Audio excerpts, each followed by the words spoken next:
신명기 3장 보시겠습니다.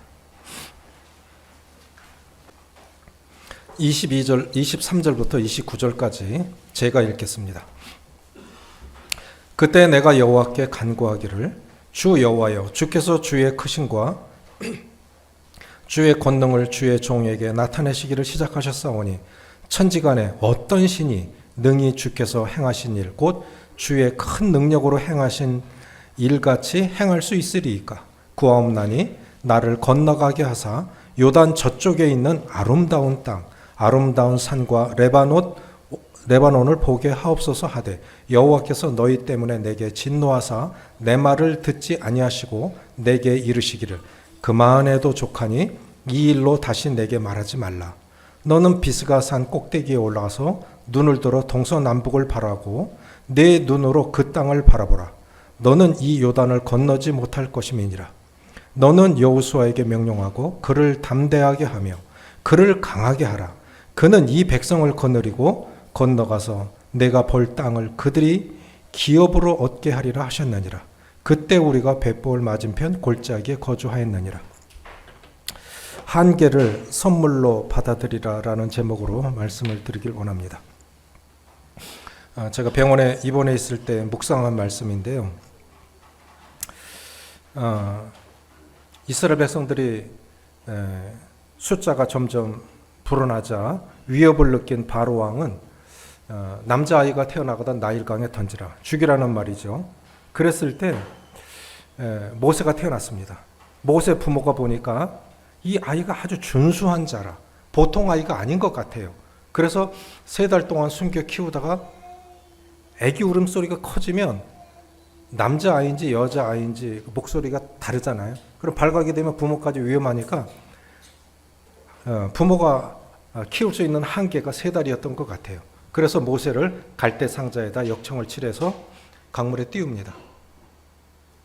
그런데 그때 마침 바로 왕의 딸이 목욕하러, 근데 그 시대에 벌써 애굽 왕궁에는 목욕탕 시설이 아주 잘 되어 있었다는데 왜 그때 바로 왕의 공주가 목욕하러 왔을까요?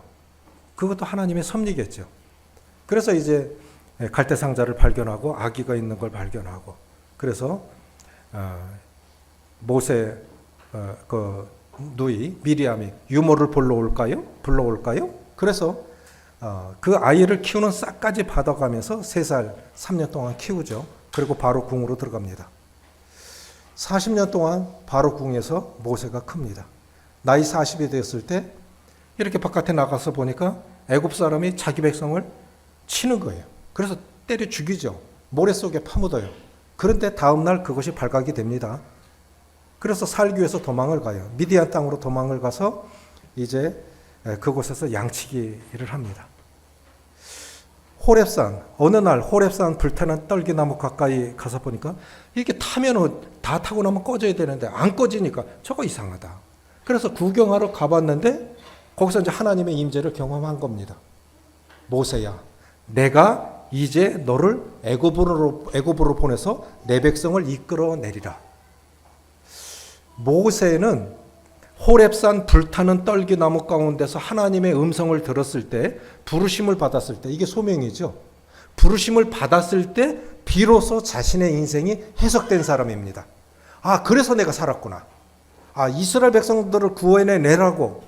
그래서 다 죽었어야 됐는데 그래서 하나님이 나를 살려주셨구나.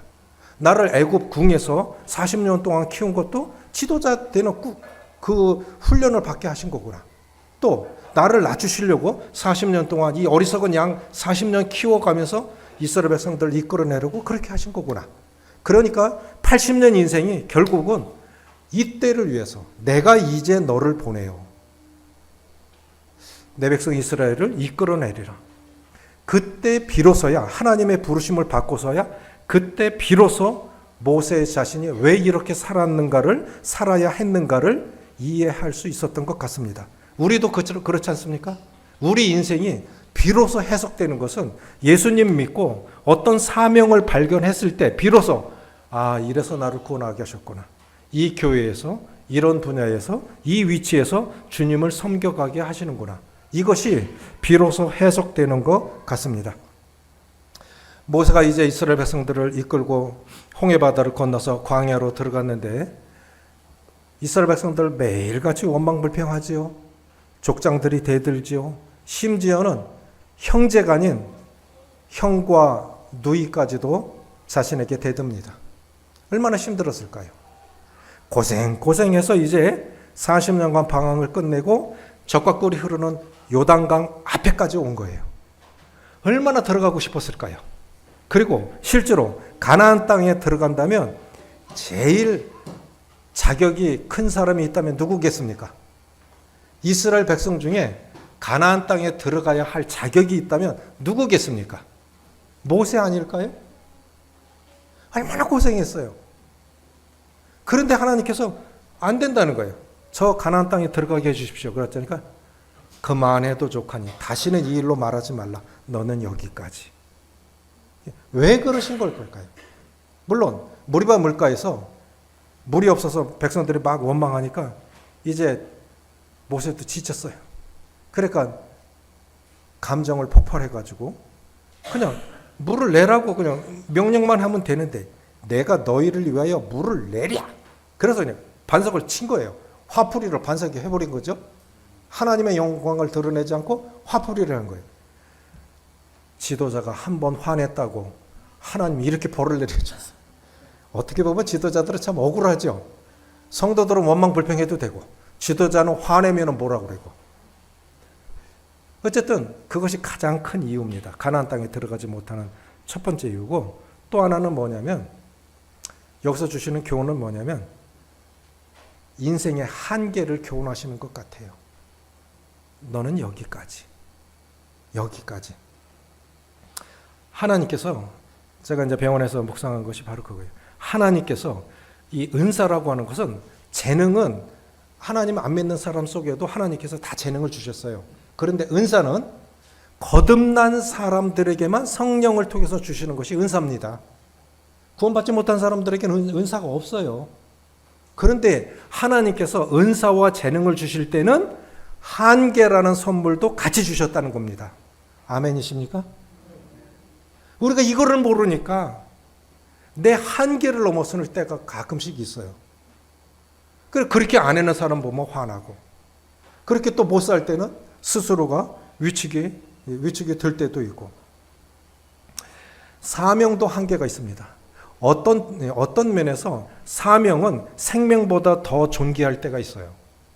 사도행전 20장 24절을 보면 사도 바울이 이렇게 고백을 합니다. 나의 달려갈 길과 주 예수께 받은 사명, 곧 하나님의 은혜의 복음을 증거하는 일을 마치려 하면은 나의 생명을 조금도 귀하게 여기지 아니하노라.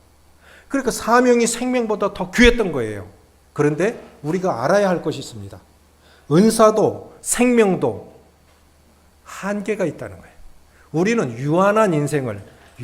한계가 있는 유한한 인생을 살면서 그 유한한 생명 속에서 사명도 한계를 가지고 그 사명을 감당하는 자들입니다. 우리는 슈퍼맨이 아니에요. 빌립보서 4장 13절에 내게 능력 주시는 자 안에서 내가 모든 것을 할 수 있다? 제 중학교 다닐 때인 것 같아요.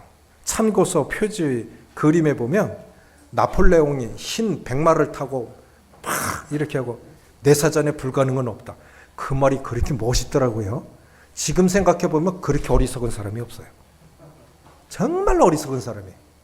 내 사전에 불가능이 없다? 인생이 불가능이 없다? 인생이 할 수 있는 게 별로 없어요. 결국 그렇게 말했던 나폴레옹은 아주 그 이름도 어려운 그 섬에서 혼자 죽었어요. 포로가 돼가지고. 이 한계를 선물로 받아들이라는 이 말씀은 소극적으로 살라는 뜻이 아닙니다. 하나님과의 이 사귐의 관계에 있어서도 내가 한계가 있다는 것을 아는 것은 굉장히 중요한 것 같아요. 나는 참 한계, 나는 별로 할 수 있는 게 없다. 그러니까 성령의 도우심을 구하고 주님의 은혜로만 가능하다라는 것은 내가 한계를 인정할 때 가능한 것 같아요. 스가랴 4장 12절에 보면 이런 말씀. 이는 힘으로 되지 않냐며 능으로 되지 않냐고 오직 나의 힘으로 나의 영으로 되느니라. 어느 분이 돌아가셨는데 그 유품을 정리하다 보니까 이제 성경 한 권이 나왔어요. 그래 맨 앞을 열어보니까 바로 그 말씀이 나왔는데 그 첫 장에 그분이 그 말씀이 좋아서 그 말씀을 인용해 놓고 그 밑에 뭐라고 써놨느냐면 감사하게도 나는 그 사역자였습니다. 감사하게도 나는 이 사역이 하나님의 은혜로만 가능한 것인 줄 깨달았다. 라는 거예요. 그런데 그것이 사역만 그렇습니까? 부모 역할하는 것도 그렇고 자녀 역할하는 것도 그렇고 우리 인생 살아가는 것 자체가 하나님의 은혜가 아니면 불가능한 거예요.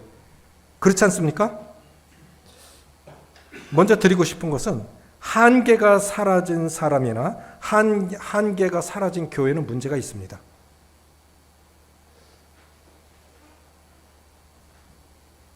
오래전의 일인데 한 번은 신방을 갔다 오는데 자꾸 오른쪽 눈꺼풀이 내려와요.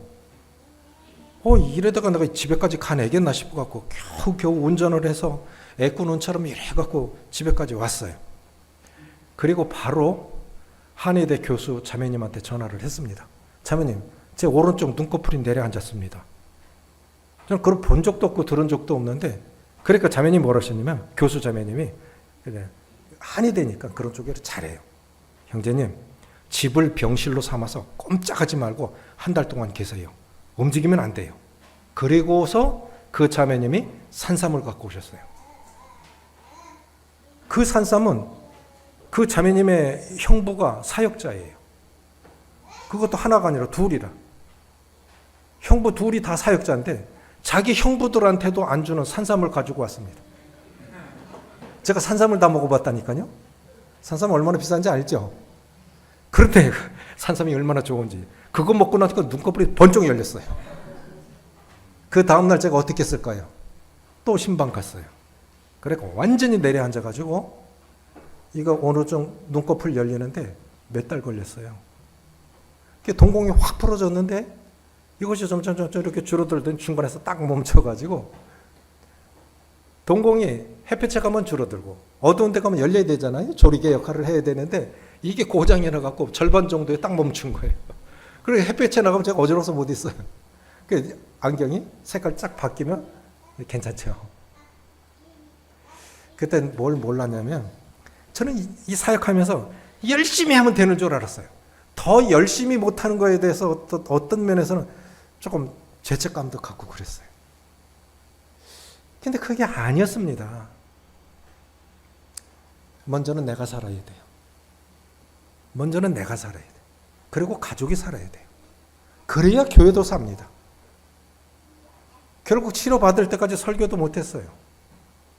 우리에겐 다 한계가 있습니다. 그래서 한계가 사라진 개인이나 교회는 문제가 있다고 봅니다. 하나님께서 이 모세에게 너는 여기까지 라고 정해신 것은 그러니까 가나안 땅에 들어가고 못 들어가는 것은 하나님이 정하시는 것입니다. 원하는 것이라고 다 이룰 수 있는 것은 아니에요. 그건 하나님의 주권이에요. 이렇게 생각합니다. 인간이 된다고 하는 것은 결국 자신의 한계를 인정할 줄 아는 존재가 된다는 뜻입니다. 인간이 된다는 게 뭐라고요? 자신의 한계를 인정할 줄 아는 존재가 된다고 하는 것이죠. 그러니까 우리는 유한한 인생을 살면서 한계 내에서 사명을 감당할 수 있는 존재들인 것 같아요. 전도서에서 지혜의 왕인 솔로몬이 이런 고백을 합니다. 일의 끝이 시작보다 낫고 참는 마음이 교만한 마음보다 낫다. 그러니까 이 한계를 알 때 어디서 끝내야 되겠는가를 늘 생각할 수 있는 것 같아요. 그러니까 이게 한계를 모르니까 무한정으로 가는 겁니다. 오히려 한계가 있다는 것을 인정하게 되면 더 열심히 살게 돼요. 얼마 안 남은 것 같다. 어디까지다. 다윗은 얼마나 훌륭한 왕입니까? 블레셋 사람조차도 다윗을 존경했어요. 인격적으로 하나님의 마음을 닮은 사람이 다윗입니다. 싸움은 이겼어요. 그렇게 훌륭한 다윗 왕도 죽을 때가 다 됐을 때 열왕기상 2장 1절로 3절에 이렇게 얘기를 합니다. 다윗이 죽을 날이 임박하매 내가 이제 세상 모든 사람들의 가는 길로 가게 되었노니. 세상 모든 사람들이 가는 길. 그렇게 훌륭한 왕도 세상 모든 사람들이 가는 길로 가야 되죠. 그래 우리는 언젠가 그 자리에서 내려와야 됩니다. 역할적으로도 그렇고 수명적으로도 그렇고 우리는 언젠가 내려와야 돼요. 이것을 늘 기억하고 사는 것은 참 중요한 것 같아요. 이것이 없을 때 우리는 그냥 무작정 가려고 그렇게 생각을 하고 사는 것 같습니다. 자신의 한계를 받아들인다는 의미는 무엇일까요? 저는 두 가지로 생각해요. 자신의 한계를 받아들인다는 의미는 첫 번째는 뭐냐면 인간에게 부여하신 권리에 대한 이해. 우리 모두에게 부여하신 권리가 있어요. 축복들이 있습니다. 그걸 이해하는 거예요. 자, 하나님께서 아담과 하와에게 에덴 동산을 관리하도록 경작하라고 말씀하셨습니다. 동물들, 짐승들 이름 누가 붙여줬습니까? 아담이 지어줬죠. 우리 옛날에 집 있으면 그 앞에 명패가 있습니다. 문패. 그 이름이 그 명패에 붙인 그 이름이 그 사람이 주인이에요. 그러니까 이름을 붙여준 사람이 주인입니다. 그러니까 하나님께서 말씀하신 것은 내가 주인이야. 내가 이름 붙여줬지. 내가 에덴 동산에 내가 주인이야. 또 하나는 뭐냐면 그런데 권리만 주신 것이 아니라 한계도 주셨는데 여호와 하나님이 그 사람에게 명하여 이르시되 동산 각종 나무의 열매는 내가 임의로 먹되 선악을 알게 하는 나무의 열매는 먹지 말라. 내가 먹는 날에는 죽으리라. 한계도 정해신 거예요. 그러니까 우리에게 인간에게 부여하신 권리에 대한 권리를 이해하는 것도 참 중요한데 하나님께서 여기까지야. 넘어가지 마. 이 바운더리라고 그러죠. 경계. 이걸 넘어가면 안 되는 거예요. 선악과 열매 따먹지 마. 내가 에덴 동산의 주인인데 너 분명히 알아. 너의 주인은 나야. 이렇게 말씀하신 거거든요. 그 선악과 나무가 이것은 하나님의 권위를 상징하는 겁니다. 그리고 이건 넘어가면 안 되는 거예요. 그런데 사탄이 부추기죠. 이거 따먹으면 너도 하나님 될 수 있어. 그리고 이 한계를 넘어선 겁니다. 그래서 이 한계와 경계를 제일 먼저 넘어선 사람이 아담과 하와입니다. 하나님께서 정해주신 권리가 있어요. 그런데 권리와 동시에 하나님께서 부여하신 한계가 있는데 이 한계를 제일 먼저 넘은 사람이 아담과 하와입니다. 그 후부터 인간은 하나님이 정해주신 한계와 경계선을 자주 넘나드는 것 같아요. 저는 부부싸움을 왜 할까 생각을 해보니까 남편이라고 해서 아내를 무조건 모든 것을 그 위에 군림할 수 없는 거죠. 아내들은 어때요? 남편에게 다 당신을 위해서 하는 소리야. 뭐 당신을 위해서 자기 쪽으라고 하는 거죠. 자기 만족을 하면서 하는.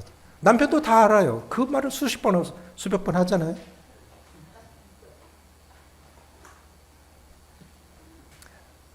대구 수성구는 서울 강남 같은 데입니다. 저희 교회 영어교사 형제가 있는데 명문고등학교입니다. 요즘은 서울대 몇 명 보내느냐라고 안 묻는데요. 제가 그렇게 물었어요. 형제 고등학교는 서울대 몇 명 보내? 요즘은 그렇게 안 물어요. 그럼 어떻게 물어? 의대 몇 명 보내요? 이렇게 물어요. 그래 너희 학교는 의대 몇 명 보내냐 했더니 한 50명만 갈걸요? 1년에. 대단하죠? 대구 수성구는 그런데요. 그런데 오래전에 대구 수성구에서 전국 수능 모의고사에서 1등한 아이가 아파트 옥상에서 떨어졌어요. 왜 떨어졌을까? 엄마가 늘 하는 얘기가 넌 왜 꼭 한 문제 틀리니? 내가 이래서 살아면서 뭐하나? 그러면 다 너를 위해서 하는 소리야? 실제로 누구를 위해서 한 소리예요? 우리도 그래요.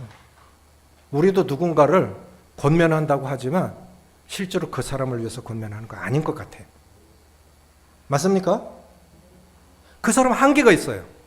그 사람 한계가 있는데 나도 못하면서 그 사람을 바꿔가려 하거든요. 그러니까 그것은 도움이 아니라 계속 상처가 되는 거예요. 그래서 우리는 참 조심해야 돼요. 남편도 아내도 한계가 있는 겁니다. 정해주신 경계가 있는 겁니다. 그걸 넘나들으면 안 돼요. 부모라고 자식에게 또 그렇게 하는 것은 아닌 것 같습니다. 그러면 예수님께서는 한계가 있었을까요? 없었을까요? 예수님은 100% 신이시고 100% 인간이셨는데 인간의 몸을 가지셨던 예수님도 한계가 있었을까요? 있었어요. 예수님 인간이신데 한계가 있었죠. 기적을 가장 많이 베푸신 곳이 가버나움입니다. 그런데 이제 예수님을 안 믿어요. 그러니까 저주를 하신 거거든요. 자, 중풍병 걸린 사람들이 메고 왔습니다. 지붕을 뚫어내려요. 그거 고쳐주시죠. 귀신 들린 사람을 데리고 와요. 또 고쳐주세요. 예수님의 병자들을 그렇게 고쳐주신다고 잘 고쳐주셨어요. 누구나 예수님께 가면 다 나았습니다. 그렇다고 해서 예수님이 가버나움에 종합병원을 차리셨습니까? 그리고 다 고치셨습니까? 아니잖아요. 가버나움 사람들이 예수님 여기 떠나지 마세요. 제발 여기 계세요. 붙잡았다고요. 그래서 예수님 다른 곳에 가셨어요. 예수님이라고 해서 귀신 들린 모든 사람을 고쳐주신 게 아니에요. 그 시대에 예수님 만난 사람들이 치료받은 거지 그 시대에 병자가 없었을까요? 수많은 사람들이 있었을 겁니다. 그런데 예수님이 이제 주님께서 사역을 마치실 즈음에 주님은 이렇게 말씀하셨어요. 사도행전 16장에 보면 아버지께서 내게 하라고 주신 일을 내가 이루어 아버지를 이 세상에서 영화롭게 하였사오니. 다 고치신 거 아니에요. 그런데도 예수님은 뭐라고 그러셨냐면 아버지께서 내게 하라고 주신 일을 내가 이루어 아버지를 이 세상에서 영화롭게 하였사오니. 그러면 우리는 왜 그렇게 말 못하는 것일까요? 주님, 부족하지만 주님께서 하라고 하신 일을 제가 부족하지만 그 사명 감당한 것 같아요. 자녀를 키우는 것도, 교회를 돌보는 것도. 우리는 왜 그렇게 말 못하는 것일까요? 빌립보서 4장 13절에서 내게 능력 주시는 자 안에서 내가 모든 것을 할 수 있으리라. 이 말씀은 슈퍼맨이 되라는 뜻이 아닙니다. 문맥적으로 보면 내가 부에 처할 줄도 알고 가난에 처할 줄도 알고, 그러니까 하나님이 나를 가난하게 하시면 가난도 적응할 수 있고 또 높이시면 그렇다고 교만하지도 않고, 그러니까 그 뜻은 이런 뜻입니다.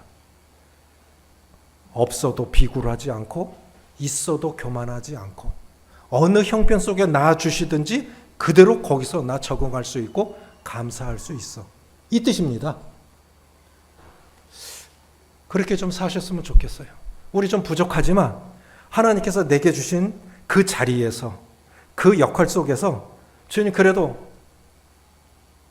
잘한 것 같지는 않지만 그래도 주님의 은혜로 주님처럼 고백할 수는 없지만 하라고 하신 일 한 것 같아요.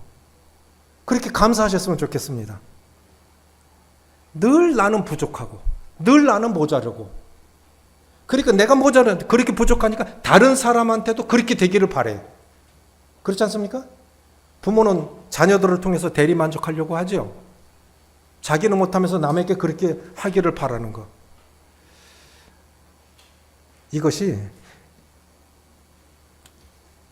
주님은 그렇게 고백하고 가셨는데, 문제는 우리가 한계를 선물로 하나님께서 사명을 주실 때도 은사를 주실 때도 그 한계라는 선물도 함께 주셨는데 그것을 이해하지 못하니까 우리가 만족을 못하는 것 같습니다. 랍비 주시아라고 하는 분이 계신데 이런 얘기를 했어요. 하늘나라에 가면 사람들이 나에게 너는 왜 모세처럼 살지 못했느냐라고 말할 수 있는 사람은 아무도 없을 것 같다. 그런데 너는 왜 너답게 살지 못했느냐라고 말할 수 있을 것 같다. 우리는 인간에게는 자신이 아닌 누군가의 삶을 살고 싶어하는 성향이 있습니다. 그렇잖아요? 누구처럼 살고 싶다. 누구처럼 살고 싶다. 그런 것 자체는 좋다 이거죠. 그렇다고 해서 내가 그 사람 되는 건 아니잖아요. 그렇다고 하면 스스로 한계를 분별하는 방법은 무엇일까요? 어느 분이 이렇게 말씀하셨는데 도움이 됐으면 좋겠습니다. 스스로의 한계를 어떻게 분별할 수 있을까? 인성도 하나의 한계라는 겁니다. 자, 내성적인 성격을 갖고 태어났습니다. 그 사람을 자꾸 외향적인 사람으로 바꿔가려고 그래. 될까요? 안 될까요? 바뀌는 게 아니에요. 내성적인 사람 안에서 좀 나아지는 거지 내성적인 사람이 외향적인 사람이 되는 게 아닙니다. 그건 타고난 거예요. 두 번째, 삶의 시기를 파악하라 하는 거죠. 전도서에 보면 이래요. 날 때가 있고 죽을 때가 있고 심을 때가 있고 뽑을 때가 있고 그렇죠? 다 때가 있는 겁니다. 때. 이것도 한계라는 거예요. 이거. 세 번째는 뭐냐면은 삶의 형편도 한계라는 것입니다. 삶의 형편도. 그거 뭐냐면 잠언 3장 6절에 보면 너는 마음을 다하여 여호와를 신뢰하고 내 명철을 의지하지 말라. 너는 범사에 그를 인정하라. 그리하면 내 길을 지도하시리라. 아팠을 때는 아픈 사람처럼 살아가야 돼요. 건강할 때는 또 건강한 사람처럼 살아가야 되고 주어진 삶의 형편도 한계라고 하는 것입니다. 그래서 한계 내에서 최선을 다하면 될 것 같아요. 자녀는 하나님이 주신 보배인 거는 맞습니다. 그런데 우리가 자녀를 키우는 것도 시기가 있어요. 언제까지 책임지는 것은 아닙니다. 맞습니까? 자녀는 부모들에게 주신 보배인 건 맞아요. 그런데 우리가 자녀를 키우는 것도 한계가 있는 거예요. 시기가 있는 겁니다. 그러면 연로하신 부모님을 섬기는 거는 한계가 있는가요? 없는가요? 있습니다. 저는 그걸 몰랐어요. 저희 장모님 올해 99세입니다. 똑똑하십니다. 80년 전에 일본에서 고등학교를 나오셨으니까 똑똑하십니다. 지금도 성경 잘 보시고요. 그런데 제가 이제 CTI 다시 올라왔는데 제가 되고 있었을 때는 새벽 기도하러 갈 때 저는 교회로 가고 제 아래는 이제 장모님 댁에 내려드리면 같이 기도하고 말씀 보고 아침을 준비해요. 그럼 제가 교회 갔다 와서 아침을 같이 먹습니다. 그리고 이제 장모님은 주간 그 보호센터에 갔다가 오세요. 그런데 CTI에 올라온 지 한 달 만에 처가 가족들이 장모님을 요양원에 보냈어요. 잠이 안 와요. 큰처남도 참 착한 분이고 효자인데 암 환자예요. 어머니를 요양원에 보내놓고 암 환자가 술을 마셔. 그럼 어떻게 되겠어요? 처형은 어떻습니까? 어머니를 요양원에 보내놓고 아무리 99세지만 가족들이 이건 말이 아닌 거예요. 그런데 지금은 어떠냐? 저희 장모님 너무너무 좋아하세요. 외로운 걸 제일 힘들어 하시거든요, 노인들이. 그런데 거기에 말할 수 있는 동무가 있죠. 하나님 은혜로 그 요양원 간호과장이 모임 출신 자매님이세요. 그러니까 이 자매님이 딸처럼 해요. 그리고 두 분이 다 구원받은 분들이니까 영적인 대화가 되잖아요. 그러니까 너무 좋은 거예요. 그리고 장모님이 너무 행복해 하세요. 그리고 하시는 말씀이 어느 자식이 이만큼 하겠냐? 그럼 잘 간 거예요, 못 간 거예요? 잘 간 거죠. 아니, 난 처음에요. 불효자가 따로 없다 이렇게 생각했어요. 너무 죄책감이 드는 거예요. 장모님 요양원에 보내놓고. 모든 게 다 한계가 있습니다. 그러니까 이 한계를 넘었으면 우리는 나중에 우리는 또 어떻게 하냐. 이 한국 사람들은 또 체면 문화가 커가지고 상대가 어떻게 생각할까? 비난하지 않을까? 너무 이기적인 사람으로 생각하지 않을까? 그렇게 하다 보니까 나중에 내가 탈진하는 겁니다. 먼저는 내가 살아야 돼요. 그래서 우리는 정말 한계가 있는 것입니다. 한계를 하나님의 선물로 받아들이십시오. 몇몇 분들 예를 들겠습니다. 자, 모세에게 저 건너가서 저 땅 보게 해주십시오. 그만 여기까지. 한계를 하나님의 선물로 받아들이면 축복의 사람으로 변합니다. 자, 모세가 얼마나 섭섭했겠어요. 진짜 가나안 땅에 들어갈 자격이 있다면 저는 첫 번째 들어갈 자격이 있다면 그 사람 모세라고 생각해요. 그런데 얼마나 섭섭했겠어요. 그만 너는 여기까지. 그러니까 모세가 힘으로 해가지고 풀이 죽어서 다녔을까요? 안 그랬어요. 신명기에 보면 12지파를 축복하고 떠나요. 그러니까 하나님의 한계를 받아들이면 축복의 사람으로 변합니다. 아, 많이 축복해야 되겠다. 격려해야 되겠다. 칭찬해야 되겠다. 이렇게 변하는 거예요. 다윗은 어떻습니까? 다윗의 평생 소원은 성전 건축입니다. 나는 이렇게 백향목 궁에 사는데 하나님의 교회는 저렇게 초라한 데 있잖아.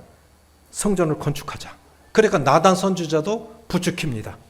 하나님께서 왕과 함께 계시니까 마음에 있는 바를 행하십시오. 그래서 그럼 빨리 시작하자. 그래서 하나님께서 나단 선지자에게 짓지 말라고 그래. 너는 피를 말려 흘려서 안 돼. 네 다음 세대 하게 하마. 그러니까 다윗은 어떻게 됐습니까? 또 허락 안 하니까 풀이 죽어서 다녔습니까? 오히려 설계도 뜨고 자재 준비하고 일꾼 준비하고 준비 다 해놓고 떠났어요. 오히려 우리가 우리의 한계를 알으면 더 열심히 살게 돼 있습니다. 한계 내에서 최선을 다하게 돼 있습니다. 이 한계를 모르니까 어느 날 갑자기 준비도 못하고 그렇게 주님 앞에 가는 거예요. 우리의 한계를 안다면 한계 내에서 더 적극적인 삶을 살고 최선의 삶을 살 수 있다고 그렇게 생각이 되어지고 미래를 준비할 수 있다고 생각이 되집니다. 세례 요한은 어떻습니까? 세례 요한은 이 침례 요한이잖아요. 침례를 주던 사람들인데 어느 순간 사람들이 예수님께로 몰려가. 그러니까 세례 요한의 제자들은 화가 나는 거예요. 자기 선생님에게 쏠렸던 인기가 예수님께로 다 몰려가니까 사람들이 다 예수님께로 가더이다. 그러니까 세례 요한이 뭐라 그랬습니까? 하나님께서 라비어 선생님과 함께 요단강 저편에 있던 이곳 선생님이 증언하시던 이가 세례를 베풀매 사람이 다 그에게로 가더이다. 요한이 대답하여 이르되 만일 하늘에서 주신 바 아니면 사람이 아무것도 할 수 없으리라. 그는 흥하여야 하겠고 나는 쇠하여야 하리라. 이게 세례 요한이었어요. 저는 이 세례 요한이 정말 훌륭하다고 생각해요. 어느 날 자신에게 쏠렸던 관심이 저쪽으로 가. 그리고 이제는 관심 밖의 사람이 된다. 쉽지 않은 일입니다. 전날에 나는 인정받던 사람이었어요. 그러나 어느 순간 있는 동 없는 동 다른 사람들에게 그냥 관심 밖의 사람이 된다. 이게 진짜 쉽지 않은 일이에요. 그런데 세례 요한은 하나님 하늘에서 주신 바 아니면 그렇게 안 되는 거야. 그런데 그분이 나는 들러리야. 들러리는 주인공 세워주고 빠져나가는 게 들러리야. 그러니까 주님이 세워주셔야 맞아. 그는 흥하여야 하겠고 나는 쇠어야 하리라. 자신의 한계는 여기까지라는 걸 세례 요한은 알았던 것 같아요. 우리도 그러면 얼마나 좋겠습니까?